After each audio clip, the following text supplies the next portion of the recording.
ठीक है। मैंने इसको फिर साइड से भी डार्क कर दिया, अंदर से भी इसको डार्क कर दिया। मैं जो न्यूक्लियोलस है उसको मैंने लाइट करा हुआ है, ठीक है, उसको मैंने लाइट कलर करा हुआ है। देन उसके बाद अब ये हो गया हमारा डायग्राम ऑफ ए न्यूक्लियस। अब हम इसको लेबल करेंगे। अब ये जो बीच का पार्ट है ना, इसको हम बोलते हैं कैरियोलिम्फ, ठीक है। हमारे राइबोसोम्स रह गए थे, अपर लेयर जो होती है ना उसमें हमारे होते हैं राइबोसोम अटैच होते हैं। ये हमने राइबोसोम उसको लेबल कर दिया, ठीक है। देन हम सबसे पहले आएंगे बाहर की साइड से। सबसे पहले हमारी होगी आउटर मेम्ब्रेन।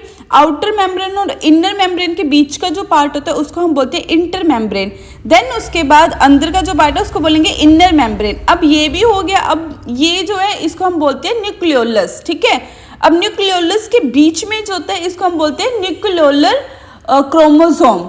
देन उसके बाद हम आते हैं ये जो क्रोमोसोम्स है, ठीक है, जो फ्रीली क्रोमोसोम्स मूव कर रहे हैं, ये आगे क्रोमोसोम्स। और इन क्रोमोसोम जो होते हैं ये जो दोनों अटैच हो रखे हुए हैं, ठीक है, इनमें क्या होता है, एक होता है प्राइमरी कंस्ट्रिक्शंस और दूसरा जो होता है वो होते हैं सेकेंडरी कंस्ट्रिक्शंस, ठीक है, primary constriction and secondary constriction. Then उसके बाद हमारा ये जो आ रहा है ना इनर मेम्ब्रेन के साथ में, इसको हम बोलते हैं हेटेरोक्रोमेटिन, ठीक है।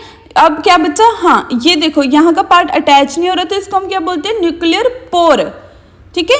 ये हमारा जो है न्यूक्लियर पोर है, ये होगी हमारी स्ट्रक्चर ऑफ ए न्यूक्लियस, ठीक है। देन हम इसके बाद इसकी एक्सप्लेनेशन पढ़ेंगे।